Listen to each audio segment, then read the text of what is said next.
Saudara-saudariku yang terkasih dalam Tuhan, pada akhir-akhir ini banyak orang melakukan pantang dan puasa. Tapi tentunya dengan berbagai kepentingan dan maksud masing-masing. Tidak lagi melulu pantang dan puasa ini adalah hal-hal yang spiritual, tapi juga sudah merupakan hal-hal jasmani. Orang berpuasa dan berpantang untuk kesehatan.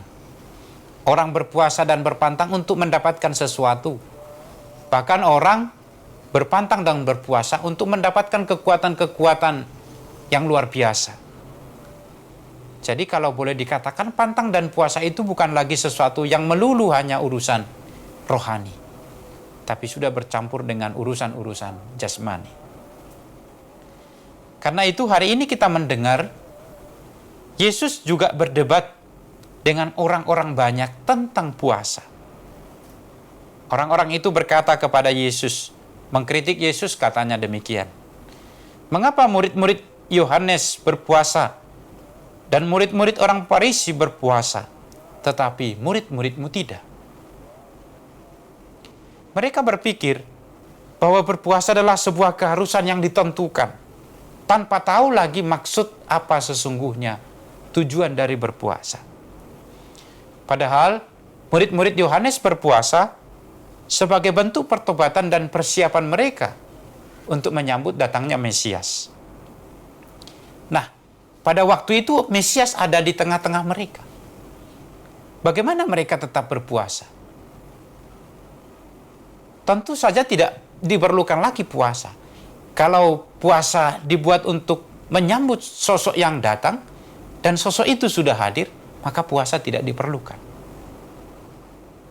Maka saudara-saudariku, Yesus mengatakan, menegaskan kepada mereka, dapatkah sahabat-sahabat mempelai laki-laki berpuasa, sedang mempelai itu ada bersama mereka? Selama mempelai itu ada bersama mereka, mereka tidak dapat berpuasa. Tetapi waktunya akan datang, mempelai itu akan diambil daripadanya. Dan pada waktu itulah mereka akan berpuasa.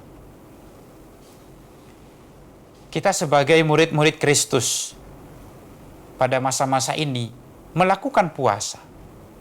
Tapi pertama-tama kita harus mengerti sungguh-sungguh untuk apa kita berpuasa. Apa tujuan utama kita berpuasa. Janganlah kemudian puasa yang kita lakukan itu hanya sebagai ritual, sebagai kewajiban, sebagai peraturan. Karena ini masa prapaskah, maka kita wajib puasa.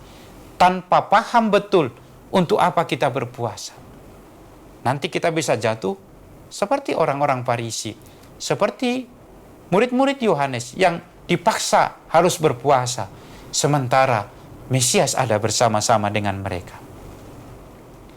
Saudara-saudariku yang terkasih, puasa punya nilai. Dan nilai itulah yang harus kita raih dari olah puasa kita. Ketika kita diajak berpuasa, kita hendak merenungkan Yesus yang menderita untuk kita. Maka puasa itu sesungguhnya tujuan utamanya adalah mendekatkanku dengan Tuhan dan mendekatkan Tuhan dengan diriku. Maka olah puasa apapun atau bentuk pantang apapun yang kita lakukan, kalau ini tidak sampai kepada tujuan ini, maka itu harus ditinggalkan. Maka saudara-saudariku yang terkasih dalam Tuhan, janganlah kita berpuasa mati-matian, berpantang mati-matian, tapi kita semakin jauh dari Tuhan. Karena kita jatuh dalam dosa yang lebih berat. Tapi kita diajak, puasa yang kita lakukan, pantang yang kita lakukan, harus mengarah untuk membuat kita semakin dekat dengan Tuhan. Tuhan memberkati.